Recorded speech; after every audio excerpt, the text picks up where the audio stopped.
আসসালামু আলাইকুম রহমতুল্লাহি ওয়া বারাকাতুহু। সুপ্রিয় মৎস্য চাষী, দ্রুত বর্ধনশীল এমন একটি মাছের পোনা খুঁজছেন, খুব সহজে বাজারজাত করা যায় এমন মাছের পোনা খুঁজছেন, তাহলে হাতের কাছে পেয়ে যাচ্ছেন অরিজিনাল হাইব্রিড ভিয়েতনামি কই মাছের পোনা।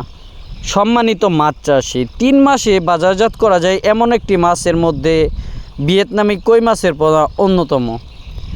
তাই আপনারা যারা খুব দ্রুত লাভবান হতে চান, খুব দ্রুত রেসপন্স করে এমন মাছ খুঁজছেন, তারা অবশ্যই ভিয়েতনামি কই মাছের পোনা চাষাবাদ করতে পারেন। আপনারা ভিয়েতনামি কই মাছ চাষাবাদের সর্বপ্রথম ধাপ হচ্ছে পুকুর মেরামত। আপনারা কিভাবে পুকুর মেরামত করবেন? পুকুরে যদি কোনো রাক্ষসে মাছ থাকে, বিষ প্রয়োগ করে অথবা পুকুর সেচে সমস্ত মাছ সরিয়ে ফেলুন।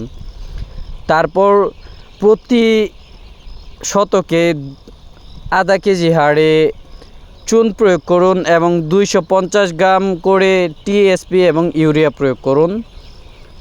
সম্মানিত মৎস্য চাষী, তারপর আপনারা পুকুরে পানি প্রয়োগ করুন। পানি দেওয়ার পর পুকুরে যেন পোকামাকড় উদ্রুপ না হয়, সেক্ষেত্রে আপনারা উস্তাদ বা সমিথিন এগুলো ব্যবহার করতে পারেন পোকা নিধনের ব্যাপারে।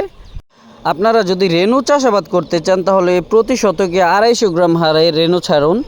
আর যদি পোনা চাষ করতে চান, প্রতি শতকে 300 থেকে 350 এরকম ছাড়তে পারেন। রিভিউ ভালো আসবে ইনশাল্লাহ।